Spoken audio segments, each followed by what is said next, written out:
അതേടോ, കൂലിപ്പണിക്കാരൻ രാജൻ തന്നെയാണ്. കമ്മ്യൂണിസ്റ്റ് മന്ത്രിയെ കൂലിപ്പണിക്കാരൻ എന്ന് വിളിക്കുന്നത് കോൺഗ്രസുകാർക്ക് ഒരു അധിക്ഷേപമാണ്.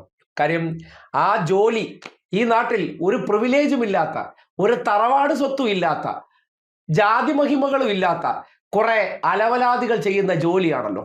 ആ അലവലാദികൾ ചെയ്യുന്ന ജോലി കോൺഗ്രസിലെ തറവാട്ടിൽ പറന്ന അല്ലെങ്കിൽ മുതലാളിമാരായിട്ടുള്ള അച്ചായന്മാരും കാക്കമാരും കുടുംബസ്വത്തുള്ള തറവാട്ടിൽ പിറന്ന സൽപുത്രന്മാർക്കും കുറച്ച് അരോചകം തോന്നുന്ന ജോലിയാകും. അതുകൊണ്ടാണല്ലോ ഇല്ലാത്ത വിള്ളൽ ഉണ്ട് എന്ന് പറഞ്ഞെടുത്ത് മന്ത്രി കെ രാജൻ അതൊരു പെൻസിൽ മാർക്കിംഗ് ആണെന്ന് കാട്ടാൻ പോയപ്പോൾ കൂലിപ്പണി രാജൻ എന്ന് അധിക്ഷേപിച്ചപ്പോ മന്ത്രി ഇന്ന് അഭിമാനത്തോടെ പറഞ്ഞ വാചകമുണ്ട്. എനിക്ക് വളരെ ഗൗരവമായി തോന്നേണ്ടതുണ്ട്. എന്തെല്ലാം കേൾക്കേണ്ടി വന്നു. കൂലിപ്പണിക്കാരൻ രാജൻ തൃശ്ശൂരിൽ നിന്നൊരു പണിക്കാരനെ കിട്ടി വാർക്കപ്പണിക്ക്.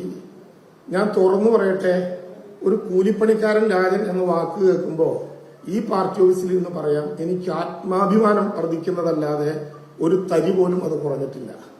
PC ജോഷിയുടെയും രാജേഷ് റാവുവിന്റെയും P കൃഷ്ണപിള്ളയുടെയും ഒക്കെ സ്മരണകൾ ഇറങ്ങുന്ന ഈ പാർട്ടി ഓഫീസിൽ നിന്ന് എന്നെ മന്ത്രിയായി ചുമതലപ്പെടുത്തി പറഞ്ഞു വിട്ട് 5 വർഷം കഴിഞ്ഞ് കയറി വരുമ്പോൾ മുതലാളി രാജൻ എന്ന പേര് കേട്ടില്ലല്ലോ.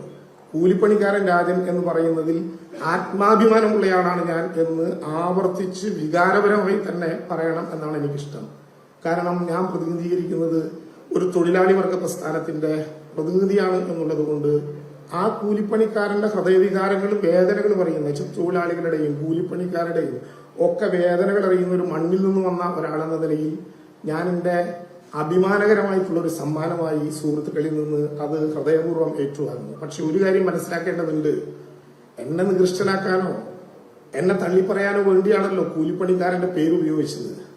അപ്പൊ കൂലിപ്പണിക്കാരനെ കുറിച്ച് പറയുന്നവന്റെ സങ്കല്പം എന്തായിരിക്കും? ഓരോരുത്തരുടെയും സംസ്കാരത്തിനും ഓരോരുത്തരുടെയും ഇഷ്ടത്തിനും ചേർന്ന വിധത്തിൽ അങ്ങനെ പറയുന്നതിൽ ഒരു പ്രശ്നവും എനിക്കില്ല. വളരെ അഭിമാനത്തോടെ ഞാൻ അത് ഏറ്റെടുത്തതായി സവിനയം നിങ്ങളെ അറിയിക്കാൻ വേണ്ടി ആഗ്രഹിക്കുകയാണ്. ഇങ്ങനെ സൈബറിടത്തിൽ ആക്രമണം പാടുന്നു. മന്ത്രി ആരാണ്? നാടകം കളിച്ച ആളാണോ? മന്ത്രി ആരാണ്? രാജാവാണോ? മന്ത്രി ആരാണ് ഇതിന്റെ മുകളിൽ കയറി പ്രവർത്തിക്കാൻ? മന്ത്രിക്ക് നടക്കാനും കയറാനും പറ്റുന്നിടങ്ങൾ നേരത്തെ നിശ്ചയിച്ചിട്ടുണ്ട്. കേരളം മുഴുവൻ യഥാർത്ഥത്തിൽ ഇവിടെ പണിയുന്ന വീടുണ്ടല്ലോ, നൗഫലിന്റേതടക്കം 410 വീടുകൾ. ആ വീടുകൾക്ക് ഇനി ഒരു ഗന്ധം കൂടി സഹിക്കേണ്ടി വരും. അത് ഈ നാട്ടിലെ പാവപ്പെട്ടവന്റെ അവന്റെ മുണ്ട് മുറുക്കി കൊടുക്കുമ്പോഴും ഈ നിധിയിലേക്ക് സംഭാവന ചെയ്ത പാവപ്പെട്ടവന്റെ വിയർപ്പിന്റെ മണമുണ്ട് അവിടുത്തെ ഓരോ ഇഷ്ടിയേക്കും. ആ വികാരം അവിടെ ഉണ്ടാകും.